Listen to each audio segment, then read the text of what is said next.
welcome to QTB Legends, where legends of the gaming industry come to tell their story. My name is Nick, and when I want to co-host, I don't get mad, I get Brad. What's going on, man? Nick, you're getting better and better with those intros, I have to say. But what we're getting better and better with on Quit the Build Legends is we have the OG legend himself, Don Traeger, back with us today. Yes. Welcome, Don. How are you doing today? Hey, guys. Good. How are you all? Great. Excited for another awesome episode here. For those listeners who don't know, if you haven't been paying attention or listening to Quit the Build Legends series, Don is one of the co-founders of EA Sports, most renowned Atari game developer for titles like 720 Skateboarding, Paperboy, Marble Madness. I mean, if you haven't heard through our episodes so far, the list of his accolades is endless. Yeah. But today, we're going to switch it up a bit because I think we focused a lot of time on his experiences at EA and at Atari. But we're going to jump a little bit further down into the career path and learn a little bit about Don's departure from EA, building a publishing group for BMG, and finally launching his own independent studio, DT Productions. So I think we've got a pretty fun and jam-packed episode today, Nick. So if it's okay with you, I'm ready to dive right in. I'm ready to get started because it's a very exciting point in your career, right, Don? There's just so much to talk about here. So I'm going to let you get started, Brad. All right. Well, Don, so we just kind of covered what we're going to tackle in the intro, but I think that kind of puts us somewhere in the mid-90s in terms of the timing in the world, right, where you're at in your career. Right. And so I'm curious to know, can you tell us a little bit about what was going on in the gaming industry in the mid-90s, and then more specifically EA, that led you to feel like you and EA were no longer a good fit for one another and kind of maybe led to your eventual departure?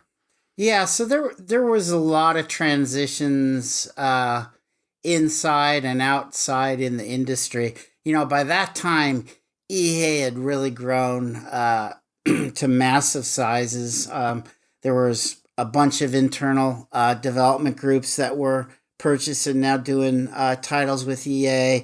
A big prominent one was DSI up in Vancouver, Canada, which became EA Canada. And they had a lot of aspirations for growth, as they should. And so it was getting pretty crazy. EA had gone public, and I was surprised. I was still kind of young and naive when that happened.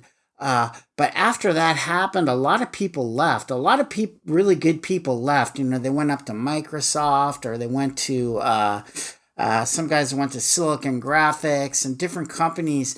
And that kind of threw me for a loop because all of a sudden, a lot of the really good people that I had, been in the trenches with when EA was small, had left. And so there was a pretty big transition.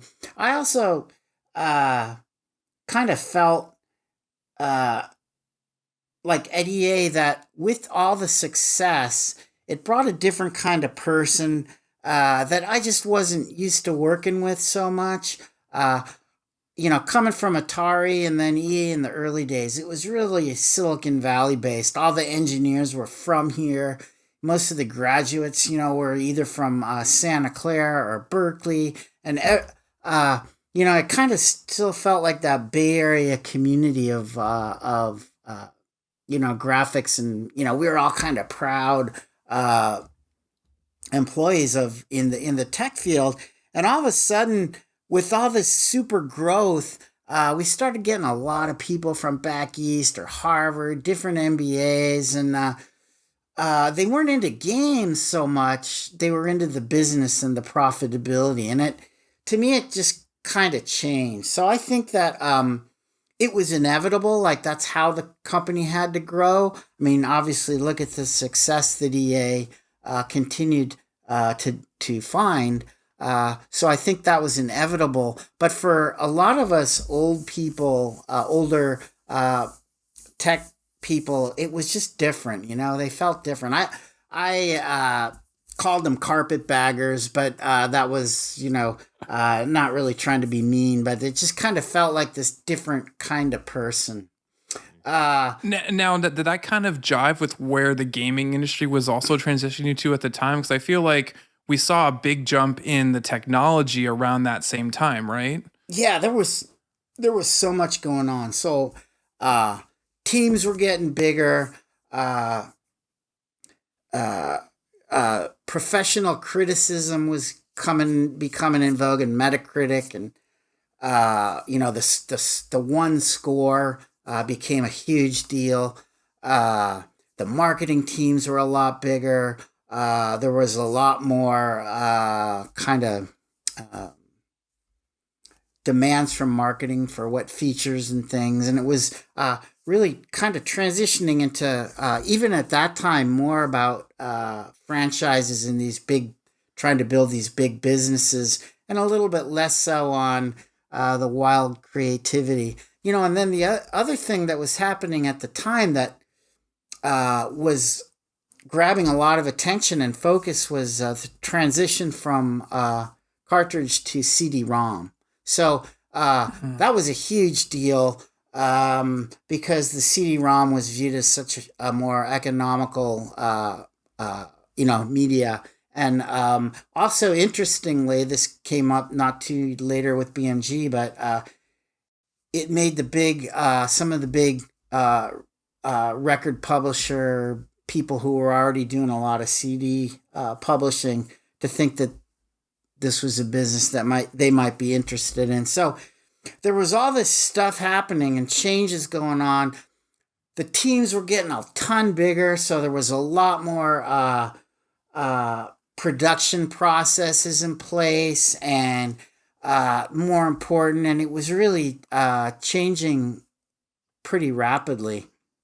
An interesting thing particular to EA, so too the CD-ROM thing, that became a big bone of contention within the walls when Trip Hawkins, the founder and this guy that had kind of been my visionary mentor all these years, wanted to do a hardware platform, tried to do it within EA. The board didn't want to do hardware, probably a smart idea. And so he formed the 3DO company and he left. And talk about, like, to me, a big change. Like, all of a sudden, Trip is not even there anymore. And within all these changes, and, there was a lot of stuff going on, and we were trying action stuff, and we even had started an arcade division at one point to try to see if we could do some original arcade stuff that would translate to console games, because that was kind of the ticket at the time. And it was kind of a half-baked idea. I signed up to run it when I was asked to, but I never was totally thought the idea was great because the arcade market was kind of cratering. It just so happens that still the arcade, especially fighting games, were the engines that drove the big consoles. So, to me, that was kind of a last attempt at trying to do something with EA. And when that just kind of was flaming out, not surprisingly, it was just kind of the end of the road. My last year at EA wasn't real fun. I wasn't really enjoying myself. I tended to be frustrated, and there was a lot of competitive new people, and it just kind of got, for me, just kind of ugly and unfriendly. At the end of the day, it was kind of time to go. Yeah. Well, I was going to say, you mentioned that being difficult, and I can think career moves can be stressful and challenging, right? Especially when the experience and the relationships start to sour at the end, as you've noted. Yeah. It can be really easy to mishandle your exit, and per se burn your bridges. Yeah. What advice can you give our listeners about making job transitions to make them more successful? Like, what are some things you've experienced that you know now that you did that really paid dividends later on? Well, I had my problems with some people at EA, and things could get pretty tense there, and especially in that last year. But the one thing I'd observed before and always tried to rise above is this tendency, and you see it all the time. Somebody has a problem with somebody at work and they quit in a huff and they're, oh, fuck you, I'm out of here. And that, and I call that, the bridges burn, not, and my attitude, I always tried to keep a more positive attitude. Like, we're having this problem.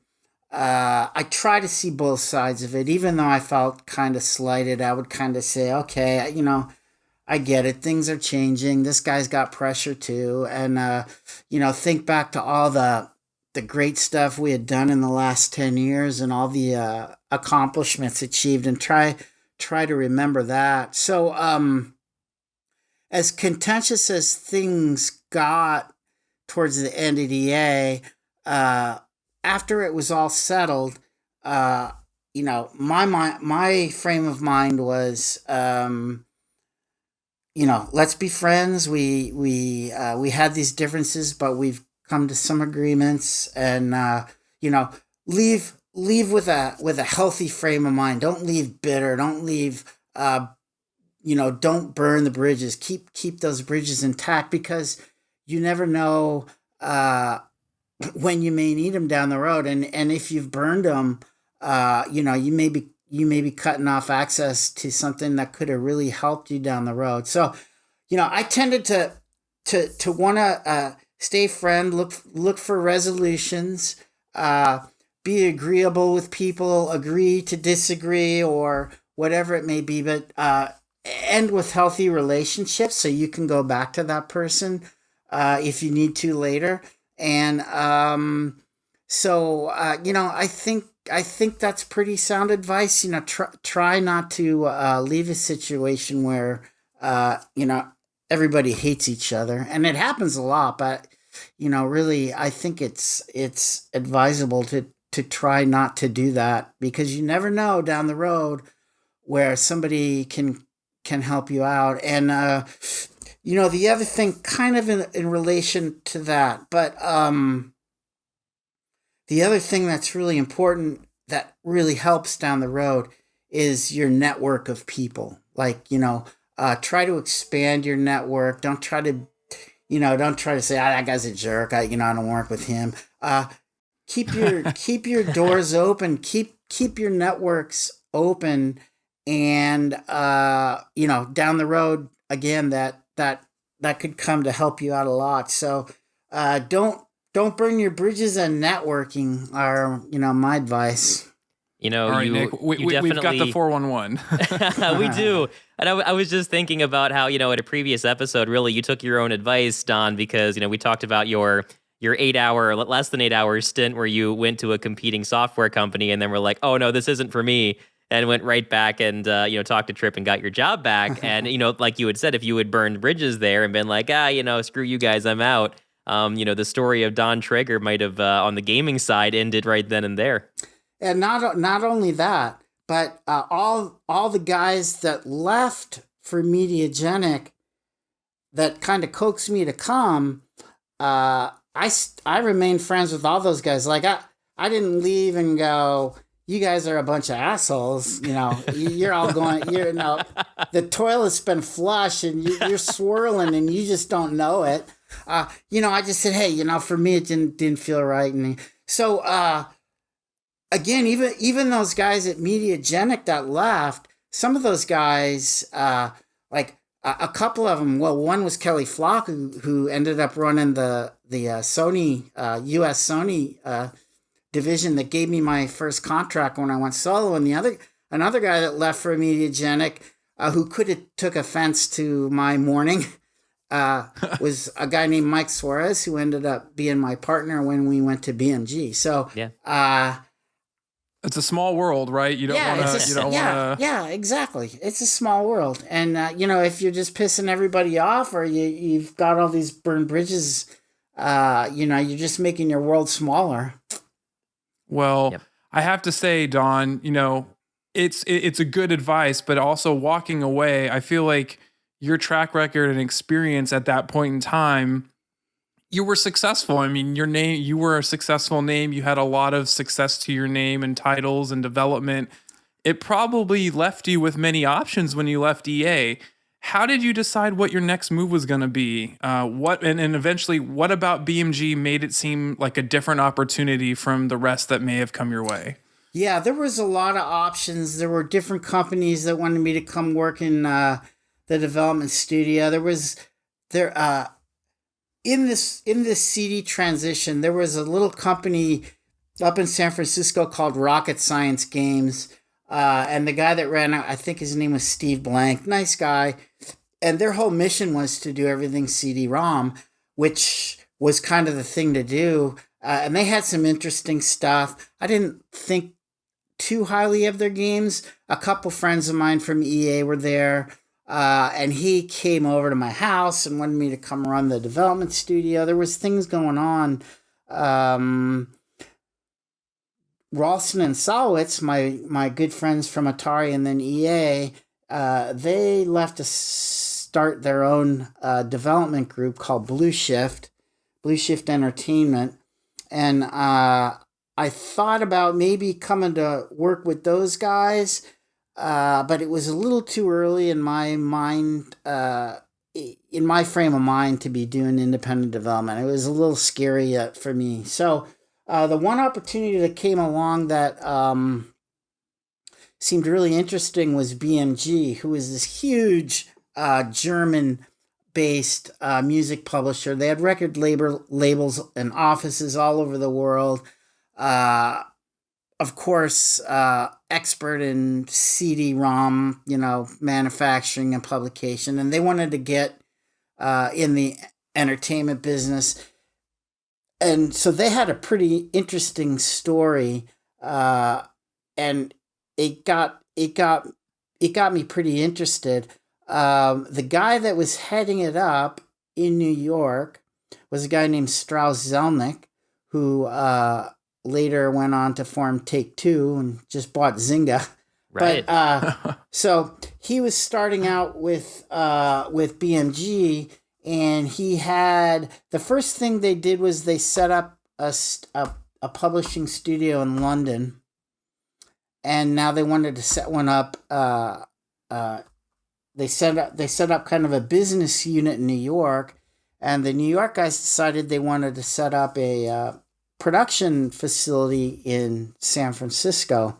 So I had a headhunter kind of found me, and I went out to New York and spent a couple days out there with Strauss Zelnick and the guy that worked for him, Jay Moses, and it just seemed like a really appealing offer because number one, they paid a lot of money, and they were they seemed really serious. They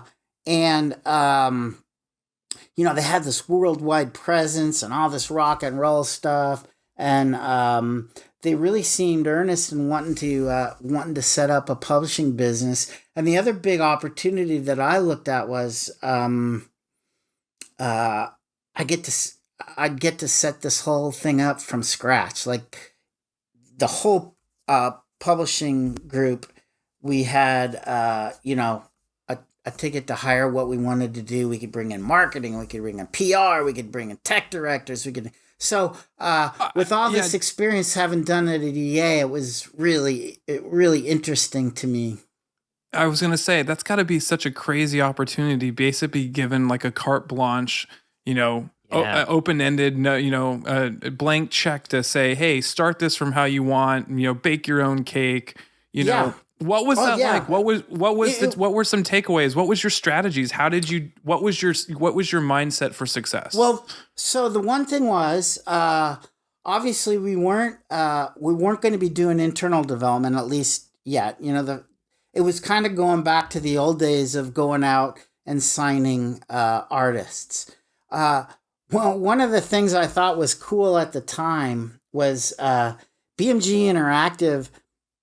They used their terminology from the record business. So my title was VP A&R West Coast. So A&R in the music business, that's artists and repertoire. So I had, Sounds flashy. Yeah, I was the VP in A&R. And so, I could go like to these little rock clubs and stuff. And if there were, bands that wanted to get signed, they'd see this A&R thing and they were like really friendly. So it was kind of fun to have a little, even small look into the music business. That was kind of cool. And sometimes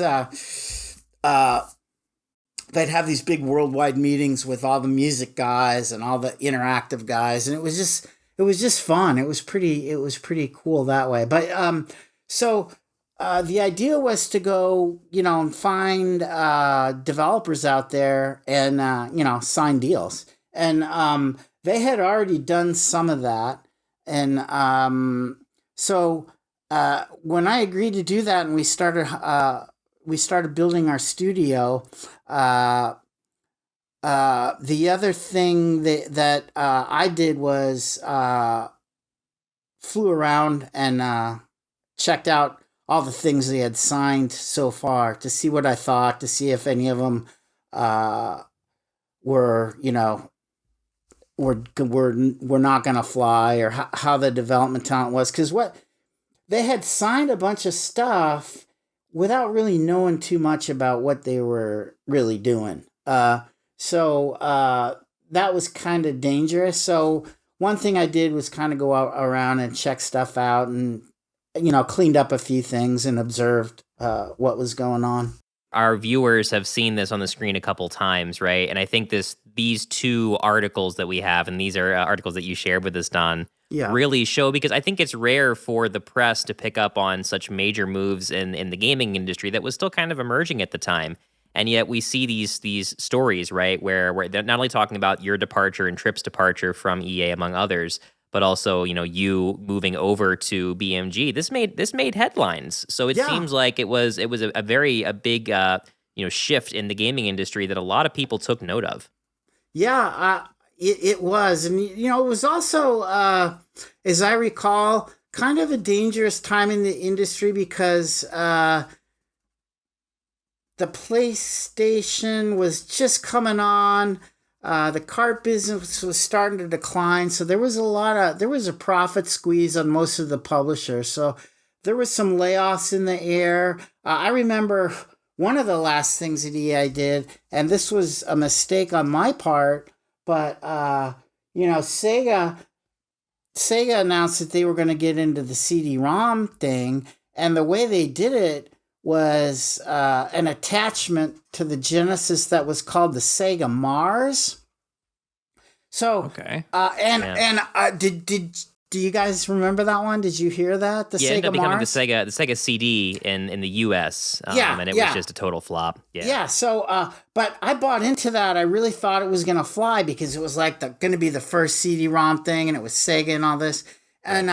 And then the unit comes out, and they called it Sega CD, but I think originally it was Mars. Anyway, it was just this plastic hunk of junk that you stuck into the cartridge slot, and it made it look like this, leaning tower of plastic. Yeah. And I remember, I thought can we coin that? Was that coined tonight? Well, I thought it would do okay, but I was talking to, at the time now, CEO Larry Probst, and he's just, Don, peripherals never sell.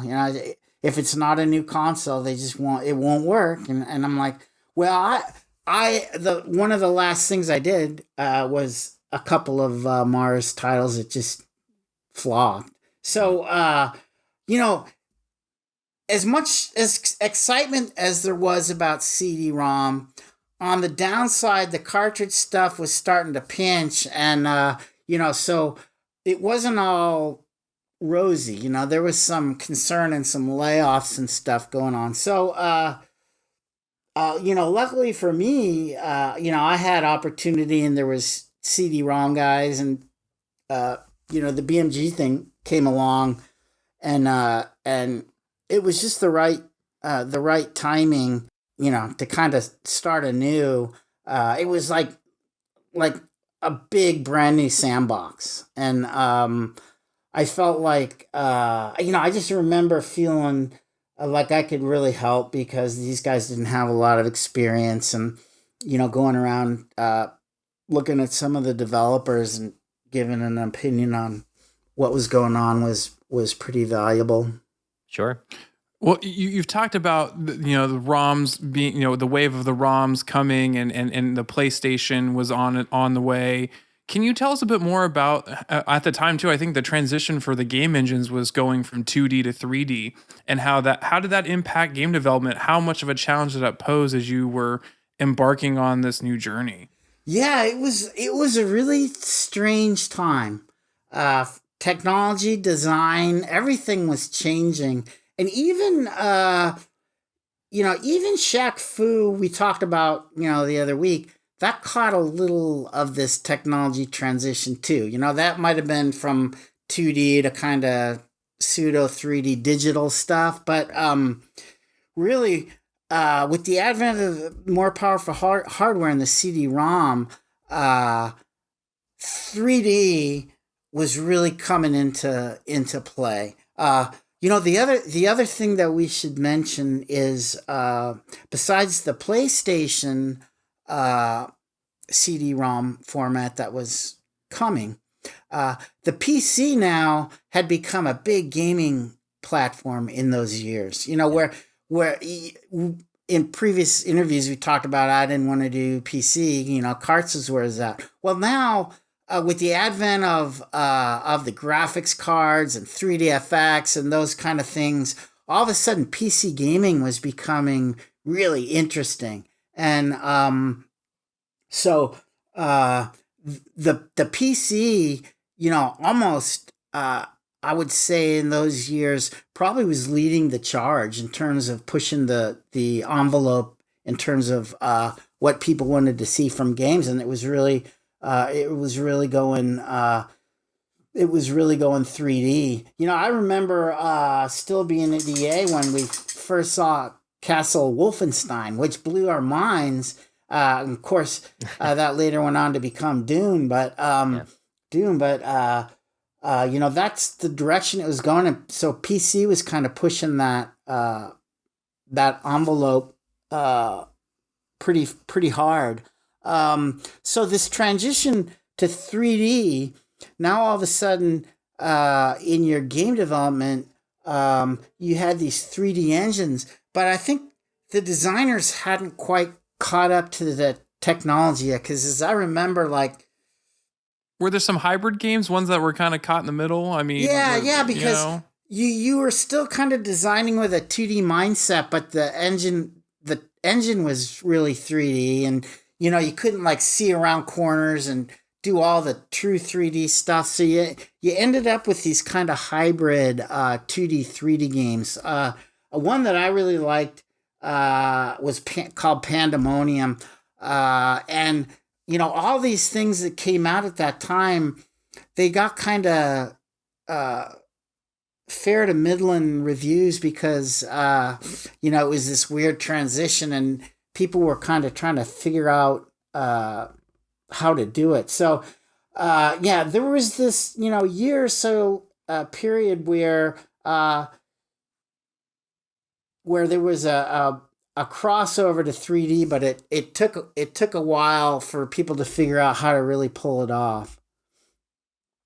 Yeah. Well, I mean, it seems like with such a dynamic time that your strategy of wanting to just sign titles, hunker down, and really, kind of lock down those opportunities for BMG seemed like a better strategy than trying to jump into your own game development. And it sounds like you had some success with that early on, right? Yeah, it would have been impossible. I mean, I can't imagine if I went back to New York and told Strauss, okay, I need $30 million to do and we're gonna open an office for 250 people. Yeah. It was just brutal. Of course, at that time it wasn't that big, but it was a lot bigger than what we had gone through in the past. So to go out there and sign independent artists, the trick was really understanding what their capacity really was, and the trick with outside developers, especially with a publisher like BMG who may not have had a lot of experience, you'd go and sign like 3 or 4 titles. So you could get, a big check to cover the nut. And then, your development capacity might really only be 1 game, but you had 4. So I'd see this when I went on my tour of some of these developers. They would kind of like shuffle people between projects, and I'd say, "Hey, didn't I see that guy on the last project?" So that was, it was tough for the development teams too, because you're on the outside and things are getting bigger and everybody wants 3D engines, and so there were stress all throughout the system. But the trick was to find those experienced guys that really understood what they were doing. Do a fair deal for, one project that could, pay them and, get a good game done and not have to kind of go through this little charade with, multi-product deals. So several of BMG's deals they had done originally were these multi-product things. And I think going through, we may have cut some of those back and maybe rearrange some of the deals so they could just focus on fewer things and try to get them done. There definitely were some interesting titles that came out, during your time with BMG. And one that definitely popped to me was this game that our viewers are looking at now called Spider, which actually has 2 different covers depending on which version you have. And I'm showing both of those right now. Tell us a little bit about this game. It looks very interesting. Yeah, so this one I really liked. It was signed before I came on. And so one of the first things I did when I came on was go up to Seattle, Bellevue, and visit with Boss Games, who were creating this title. And I love these guys. They were all from the UK. I don't know how they ended up in Seattle. I don't know if maybe they had done some Nintendo products first, but they were really good development group. They had technical directors and producers, and you want to see, you kind of want to see those positions thought of as important inside the development group. And when you see that, like a business guy who isn't the lead developer, so you don't get that kind of crossed, and a technical guy that would be second guessing things and looking over schedules. And they had all that, and they had great art, and they were really cool guys. And I really had a blast working on this project.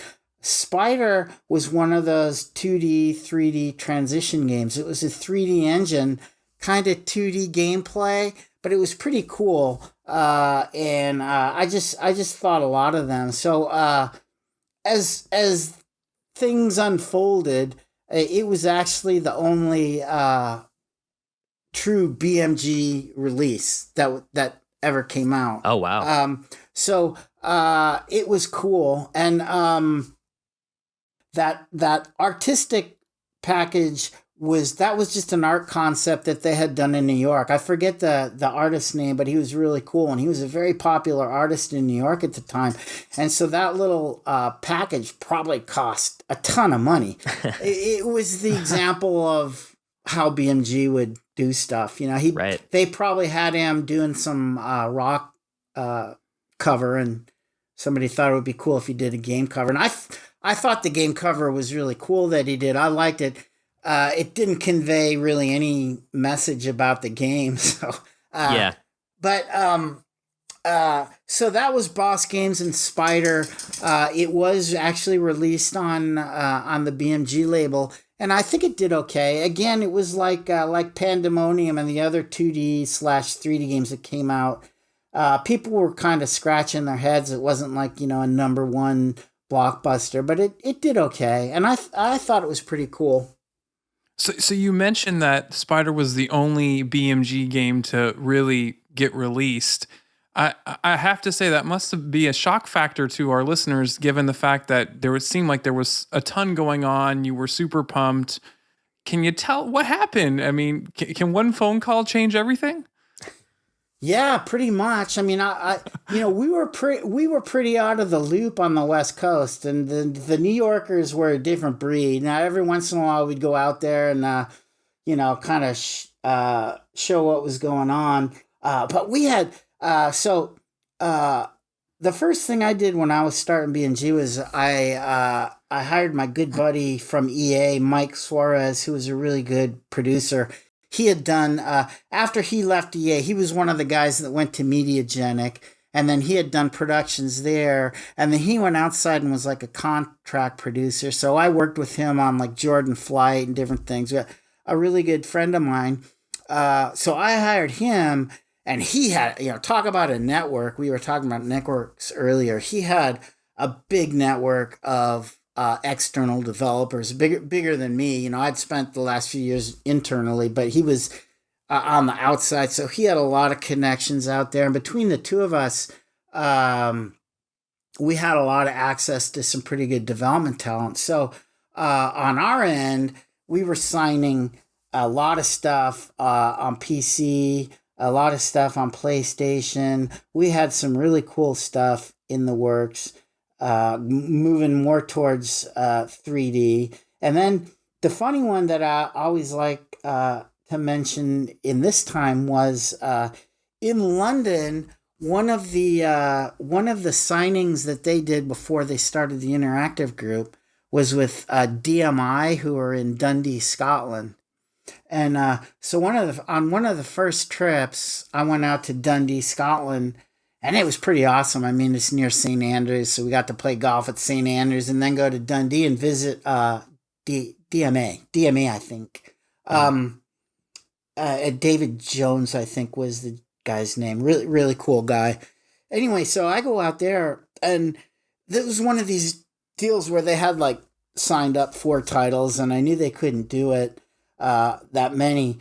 But one, I go into the lab, and there's this top-down driving game. It was all 2D, but it had some really clever things. You could like drive a car up to a truck and then steal the truck, and then you could drive up to something else and steal that.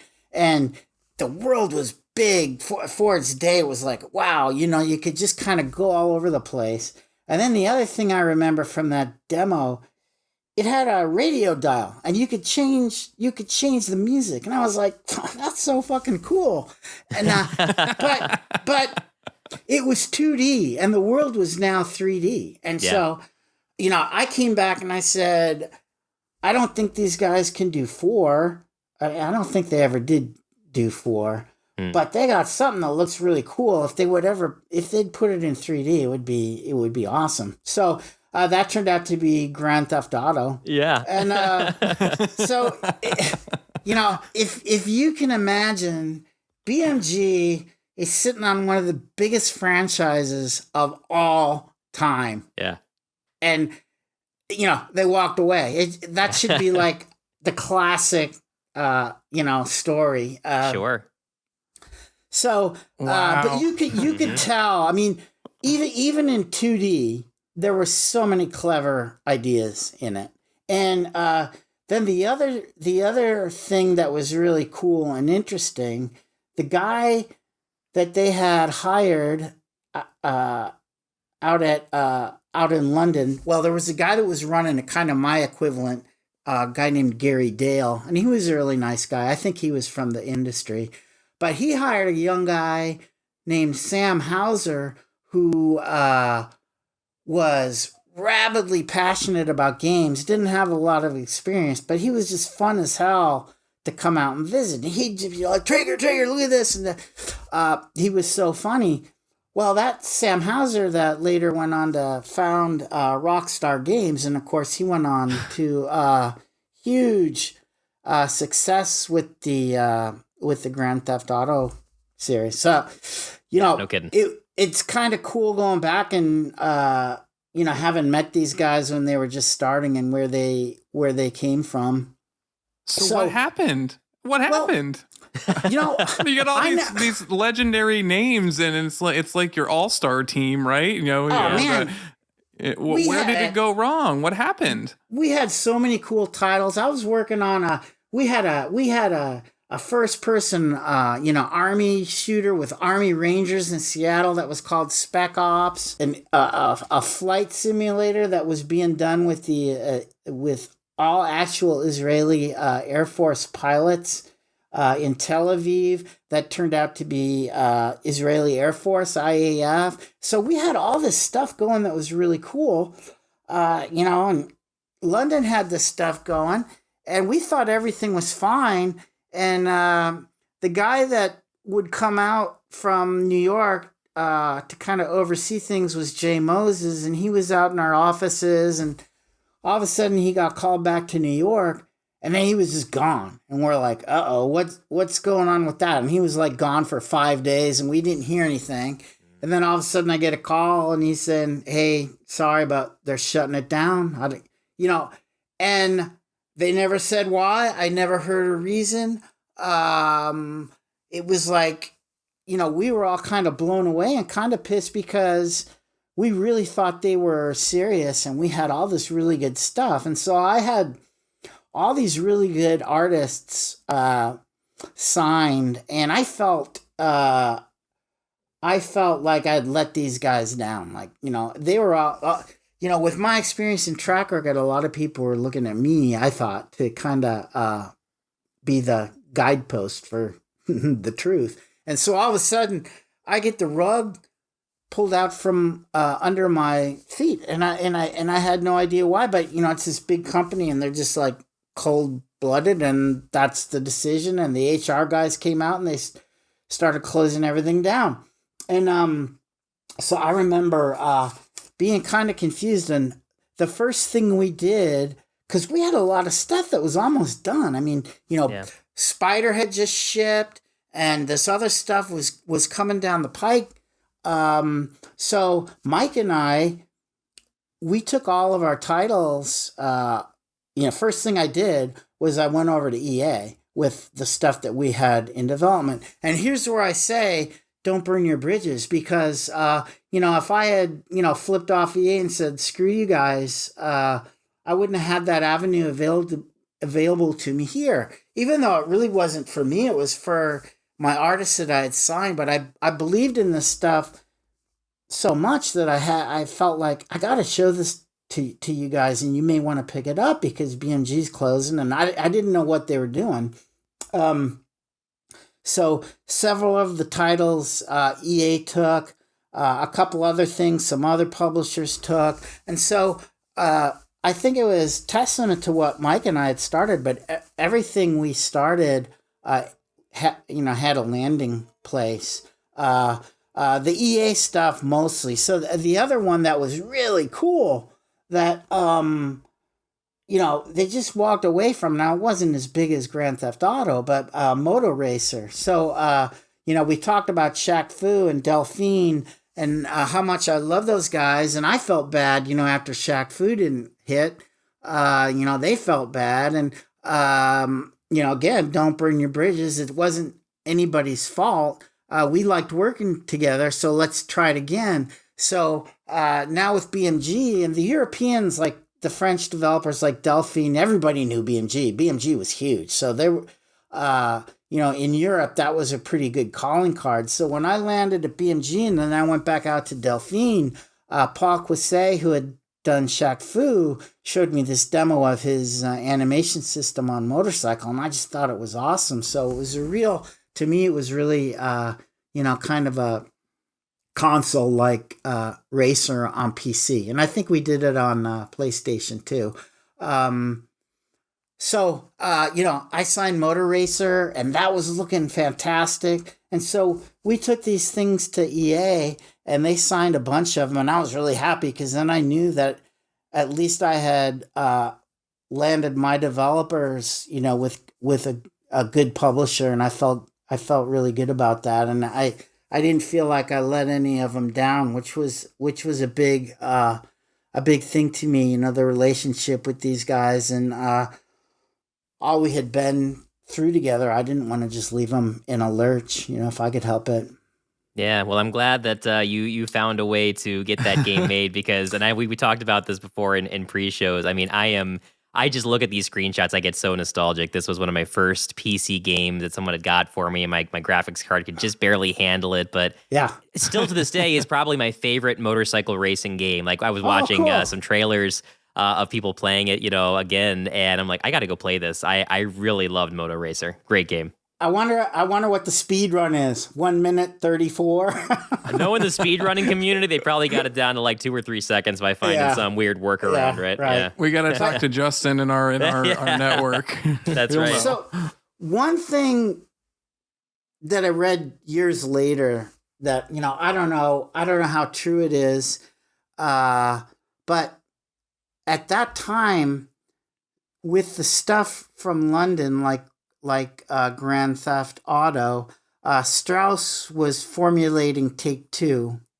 And I actually think he got BMG to invest in Take-Two at that time, and then he took Grand Theft Auto, and I think they helped Sam set up Rockstar Games. I'm not sure, but I always wondered if that was part of it. Like Strauss wanted to, form this new thing, or saw the writing on the wall with BMG and used it as a way to start his own thing.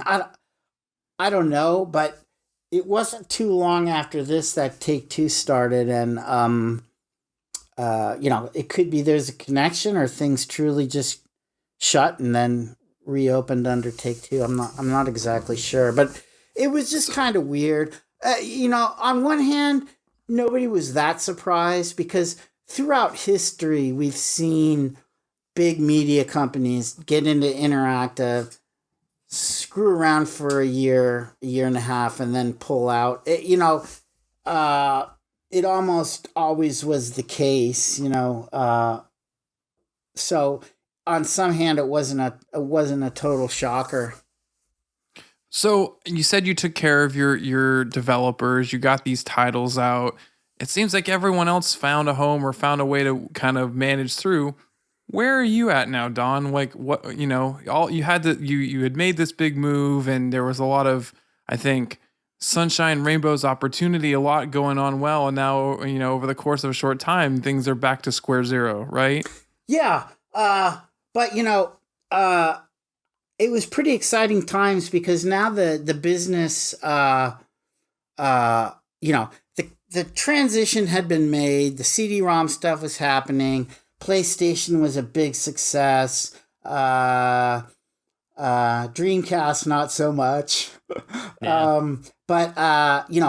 And there was the Xbox announcement about their Microsoft getting in the game too. So there was a lot of promise. I thought. For so what was future. next? What was next? Well, for you. So for me, I came out of BMG thinking, it's time to do my own thing. I don't need to rely on somebody else anymore. I should be doing my own thing. So it was clear in my mind.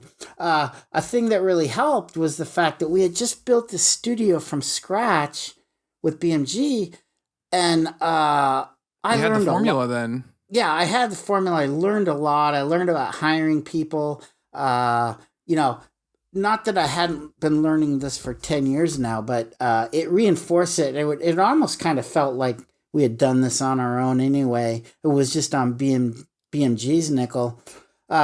So I really felt like it was time to do my own thing and start my own development group. But you did almost, I have to say, being an Xbox fan myself, you did toy with the notion of going to Microsoft, right? I mean, it was there. I did. So the guy that was running product development up at Microsoft was a guy named Ed Fries. And he was a really cool guy. I think he had come over from Word or something. And, so you had all these young guys at Microsoft that were like billionaires because they had been doing, things at Microsoft, but he was really cool and really into games, and they seemed really passionate about it. They had a lot of neat stuff in development, and it was pretty exciting times. They wanted me to come and work up there with them on the product development side, and they were really pushing pretty hard. I had so it was interesting, but I was just so ready to do my own thing. that I started talking in that direction a lot more than Xbox. So I declined. I ultimately declined their offer and just said, "Hey, look, I love what you guys are doing. I want to work with you guys, but I want to do my own thing. It's time." So how did you mentioned earlier then, you talked about, not burning bridges, but also looking to always maintain and expand your network. How did you take advantage of the latter when you ended up starting DT Productions? What was that like? How did you leverage your network? Yeah, so now I had people, friends all over the industry. One guy that really became important was Kelly Flock, who was running Sony US product development at the time. And Kelly, we went back to the old days. He started at EA in the warehouse driving a forklift. And then Skate or Die was his first project at Real EA. He was the marketing guy. So he went from forklift operator to marketing on Skate or Die. And we always just were like this. I loved Kelly. He was awesome. Really cool gamer. I respected the fact that he, knew so much about the business that he, started in the warehouse. And so he was one of the guys that left for Mediagenic, was at Mediagenic for a few years, and then he went on to like Trimark and somewhere else. And, finally he's at Sony running product development. And he was a good friend in a good place. I had another friend through the years that I had known from working on Sony stuff and meeting him through BMG was a guy named Phil Harrison, who was also high up in Sony.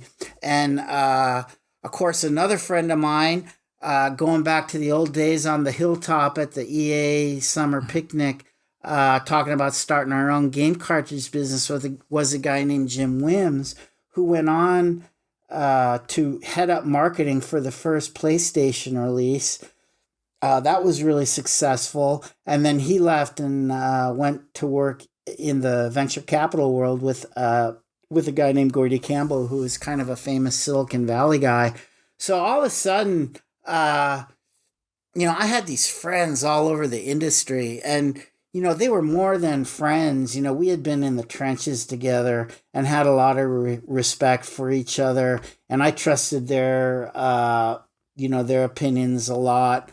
Like we talked about in the Shaq Fu episode, Kelly was the guy that looked at Shaq Fu and said, "Don, this is cynical." And I'm like, "Oh God, cynical."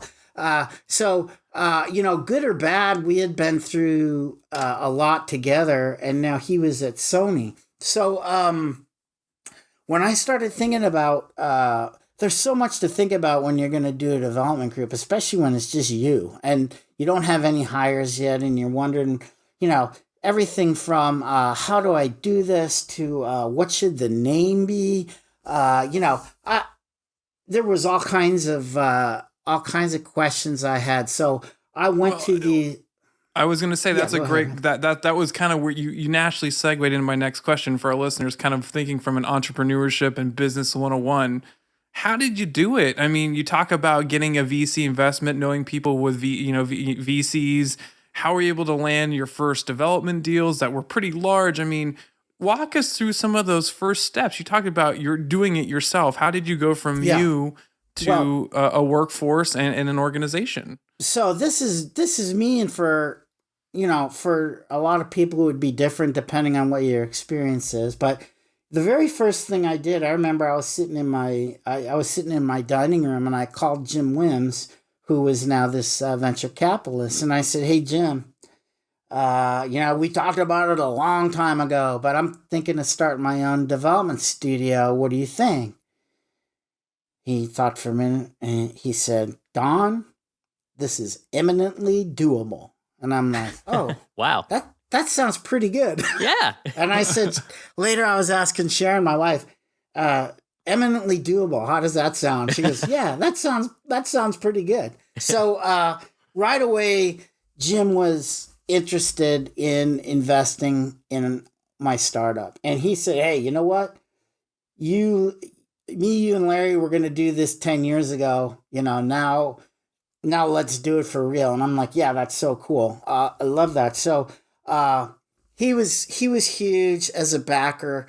And then I went to Sony, and I remember talking to Phil, and I was telling him what I was thinking about doing, and he's like, yeah, that's good, Traeger. You should do this. We need good developers.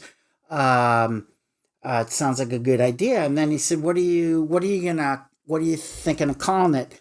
And I had a bunch of different names. One was like Olive Hill, and different things. And then one kind of at the last I pulled out was DT Productions, because I thought it might be too presumptuous. And I said, DT Productions. He goes, yeah, that's it. He goes, use your name. You got the track record. People will feel comfortable with that. And I'm like, okay, cool. So Phil was a major, he probably wouldn't even remember this conversation, but that was a big one to me because I really respected Phil. He was a smart guy and a pretty cool guy, and well-versed in development, both in US and UK.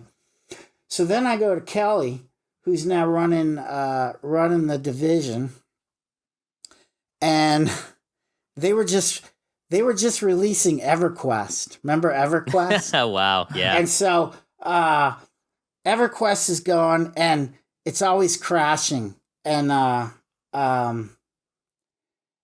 he said, what was this? He had some funny line about I'm gonna rename this server down or something like that. But so he had his hands full.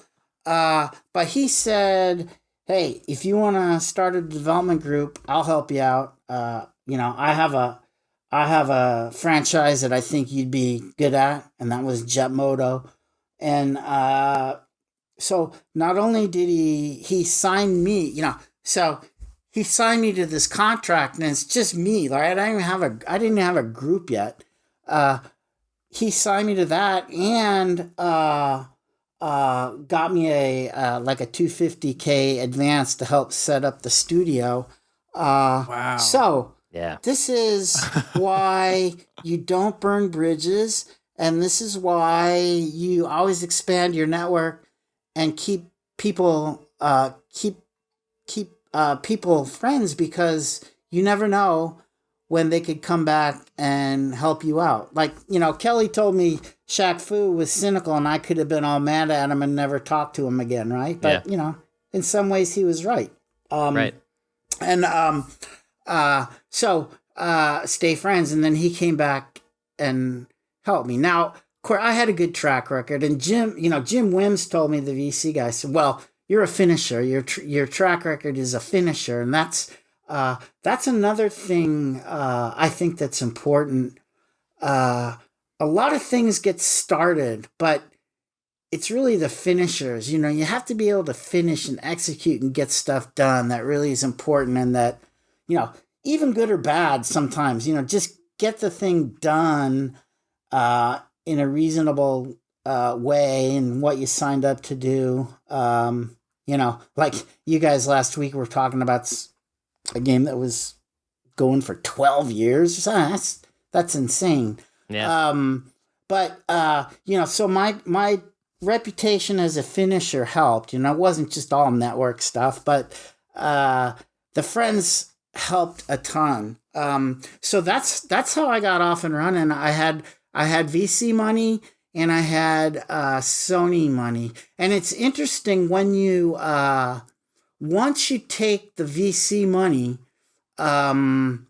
if they're smart, like Jim is they're gonna want to know. They want to know what's going on, right? Yeah. Yeah. So now all of a sudden with Jim, even hires, he was scrutinizing. Like I'd give him the resumes of people I wanted to hire to. Now he was a friend, and I'd valued his opinion anyway. But that's how these guys are going to operate, right? When they have an investment in you, they want it to pan out, and they don't want to look stupid. So, in a lot of ways, he was a partner, and that's fine. I always like smart people giving me advice, so I never minded that. And so his network, he had a huge network because he was a marketing guy from way back in Activision days, and he had knew all the CEOs and of different companies, and was on a lot of boards of different companies. And it just so happened they were an investor and on the board at 3DFX, who had at this time they were going gangbusters, and they had a big office in Santa Clara with some extra space in their warehouse that they gave us rent free as an incubator. So just by having friends and a track record, I had a lot of doors open to me that wouldn't be open to some people, So I was really appreciative and kind of humbled by that. But we had all the space at 3DFX, so when I started hiring, we had really fun exchanges between my PlayStation engineers and the 3DFX PC guys. And, I remember when the first Gran Turismo came out on PlayStation, and it's just like the graphics just blew our minds. And we were like, oh my God, look at the shadows and all this stuff. And, I called over all the 3DFX guys, because they were doing their own cool stuff, and they were looking at, shit, how are they doing that, So it was a lot of fun. Those days were a lot of fun. I also want to mention while I'm rambling here, the importance of hiring good people. I'd known that since the early days at EA, but the first guy I hired when I finally had some money, and a Sony contract really helped a lot. It gave me some credibility. Hey, I've got this contract. We're going to do this project. So not only did it allow me to hire, but it kind of let me focus on the kind of people that I thought we needed for this project. So the first guy that I brought on as kind of my partner and the technical lead and head producer was Dennis Harper, who was an old friend of mine from Atari. He had done Return of the Jedi. He did a really cool game. It was kind of like a Rawls and Salads game called Tubin. So he had a long track record of success in the arcade world, was a high-end, good engineer, good producer, a finisher. And so when he agreed to come on, I just remember being really happy about that because he was a really cool guy and an old friend. So it seems like in a short amount of time, you landed the money, you landed the titles, and you were fleshing out soon to be what led to be a three fully functioning development teams over a short period of time. Yeah, so I had the Jet Moto thing going, and then that, like I said, that Sony contract kind of opened some doors and let me hire. We started hiring artists and more programmers. The first guy that we hired to be the lead programmer on Jet Moto was another Atarian who I didn't know. He was a younger generation Atarian who we ended up hiring several of. Yu-Ming Lee, who was the lead on Jet Moto 3, and he was a really cool guy too, a good engineer, and friends with Dennis. So, we were kind of off and running in a genre that we were familiar with, racing, kind of action racing stuff. So it felt pretty cool. And then the next thing that happened is I started talking with THQ, who Jim was in contact with too. And they had just got 2 licenses from EA for N64. And they were looking to me to do those. So it was Road Rash N64, which Road Rash was... I remember that. Yeah. Road Rash was started by an old friend of mine at EA, Randy Breen, who's a really cool guy. And it had been very successful for a number of years. I remember one time at the Grammys after the first Road Rash, Black Hole Sun won the Grammy. Remember Black Hole Sun from Sure. Audio? I forget the name of the band up in Seattle. And the guy, when he won his Grammy, he had a Road Rash T-shirt on. It was so cool. We were like, yeah. Free publicity is great, yeah, right yeah. at that level. Yeah.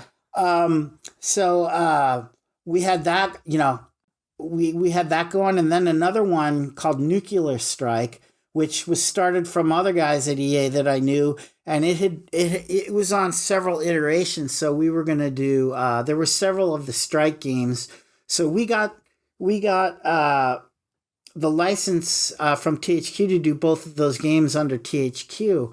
But since they were both EA titles, and I had a lot of friends at EA and knew these engines really well, it just gave us open access that a normal developer for THQ doing a license wouldn't have. I could just go up the street to EA, and if we had problems or questions, they'd come down and check it out and help me out. So again, it was like the EA contacts coming back to really, really help us. And the two people I like to mention on this one, so for Road Rash, again, it was right in our wheelhouse, racing, action racing stuff. So we hired a guy named Corey Andreka, who had just come from, I think he was like the head technical engineer on a nuclear submarine for the Navy. And I remember Wims looking at his resume, just going, "This guy's on a nuclear sub. He's got to be awesome." And so Corey was really cool and really. Remind me to put that on my my resume. Yeah, if you worked on a nuclear sub, you're gonna get hired. So Corey was awesome. I think it was his first game project, and he was awesome. Great guy to work with. He later went on to lead the charge at Facebook moving. He became like the head technical director at Facebook and led the technical development push to mobile for Facebook. And then I think he ended up, I think like even now, I think he's Mark Zuckerberg's like head technical guy, like a direct report. Corey, if you're watching, I got that wrong. I'm sorry, but he's commented on. He sent me notes on the other interviews, so I think he might see it. But yeah, So he became this really high end tech guy at Facebook, which is really really cool because he's awesome. And then Lisa Ching was the head on Nuclear Strike, and she came from EA. She worked with me on. She was on my production team for a lot of this stuff. I think right after Skater Die, she worked on Lakers Celtics and Bulls Blazers and all those, a lot of those basketball games. And I think she was one of the heads on the Strike series at EA. So when I had the Nuclear Strike game and she was looking to leave EA, it was like just a perfect fit. So we had really cool people, good experience, and it was a lot of fun. So it sounds like not only was it fun, it was successful. Successful to the point that you get into this success to where, acquisition, we just talked about recently all these big development acquisitions here this year and record-breaking figures, $68 billion, but acquisitions are not a new thing, right? So you seemed like you were getting some attention to maybe be bought out or be sold to one of, maybe back to EA or to THQ. I mean, tell us about what that feeling's like and what ended up happening. Yeah. So, we got the two N64 games done. And I think some people kind of thought, wow, that was a pretty good technical feat figuring out how to get that on N64. That was pretty challenging. There were pros and cons of those format versions, but by and large, hey, we got it done when we said we would. So THQ was really, really happy. Jet Moto was finishing, just in line with how we thought.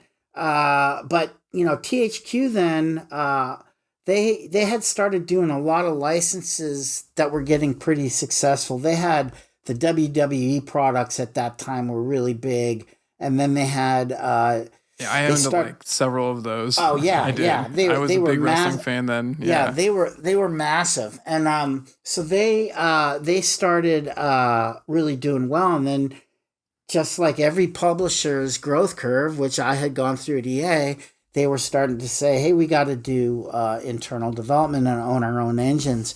So they started seriously talking to me about the potential of an acquisition. And at the same time, EA, who was happy with what we had done on N64 for THQ, they started talking to me about doing projects directly for them.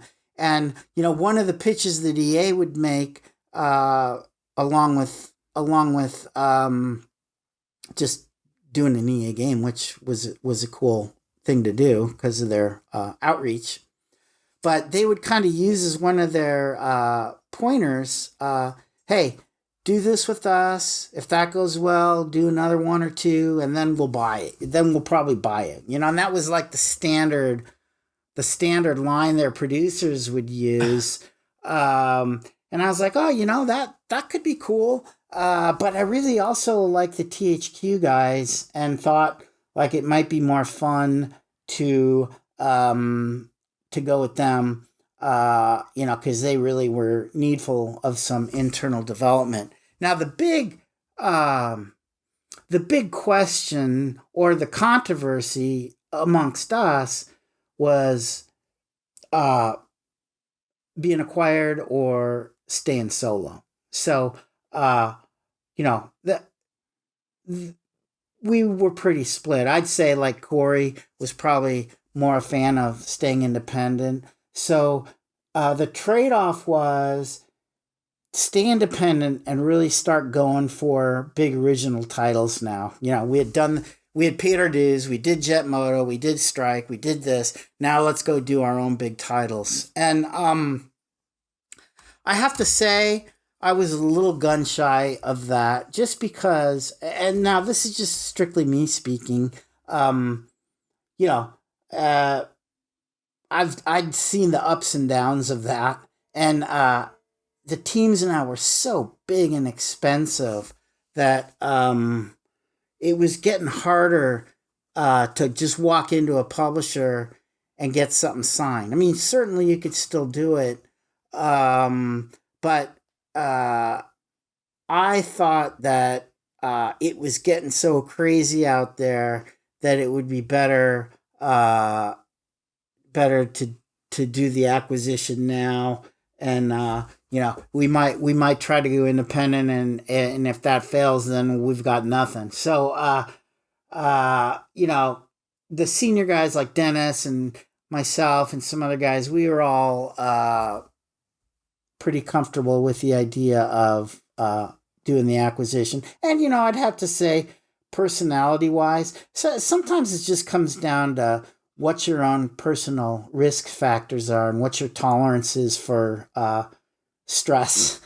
At the time I had young kids and a family, and it's like, it might be a better idea for me to come under the fold of THQ and just help them do some of their license stuff. So that's what we ended up doing. I mean, everybody was pretty happy about it, but I think subconsciously a few people are like, I wanted to do my own thing, So it's inevitable, right? Whenever there's a merger or an acquisition or something, there's going to be some turnover.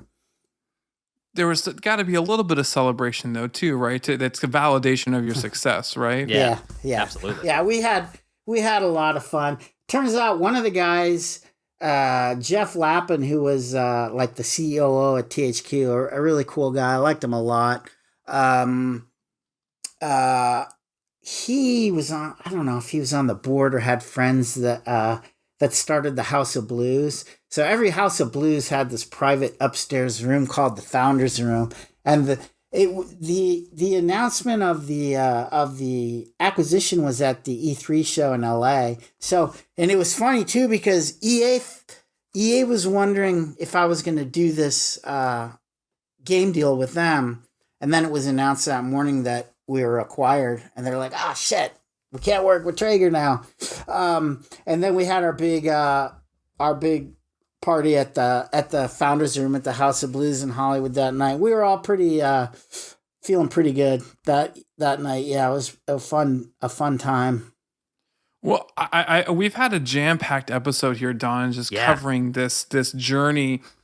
We need to wrap it up here, but I got to know just quickly, after the merger, what quickly give us the summary of how things went with working under THQ, and where did that leave you? Like, how did you wrap up that time there, with this acquisition? Well, it was it was almost another 10-year run, I think. Maybe it was 8 years or 7, but we did a lot of stuff. They had, we went through a lot of hardware transitions with them. We did some stuff on N64, PlayStation 2, and then I really got into, I started, towards the end there, I started really getting into mobile. It was a little premature for mobile phones, but I know, like, I talked to Bing Gordon, who was at EA, and now he was a venture capitalist, and he was big on the mobile space. And so when Sony announced the PSP, I really got into that. I thought it was a pretty cool platform. Kind of reminded me of an advanced Game Boy Advance. So we did several projects with THQ for the PSP that were pretty big hits. Pixar licenses, Cars, another racing game, and Ratatouille, which is kind of an adventure game. And Cars PSP was awesome. We had set pieces from the movie in there as you raced around. I had that game. Yeah, I had a PSP, cool. And I had that game. I still have my PSP, and that put away somewhere. So yeah, I'll have to pull it out. Too. But I love this one. It was it was one of my favorites that we ever did. The producer on this was a friend of mine who worked at my company for a number of years. David Gray was the producer. When THQ finally shut down, it was the bank crisis that killed them in 2007-8. Remember, they lost their line of credit, and there was just no funds. Everybody was drying up, so they had to close their doors. I was into mobile. Bing was into mobile.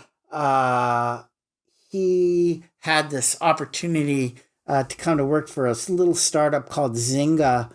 And okay, so a little startup. At the time, yeah. Yeah, he left for Zynga, and he was the producer of Farmville. Wow. So, yep. A lot of my students did really well, I'm happy to say. So can we call you? Are you Yoda then, or can we call you the Yoda of the gaming industry? Yeah. Sensei Don. Yeah. No, well, I have to say, Don, I mean, what an incredible episode today. The stories, I mean, so much to digest for our listeners, not just about the success in the games that you've had so much, your single hand in producing and putting out to public, but the experiences in business, entrepreneurship, starting your own development company, acquisitions. I mean, this covers the gambit of a storied and successful career. I mean, Nick, what do you think? I mean, this has been great.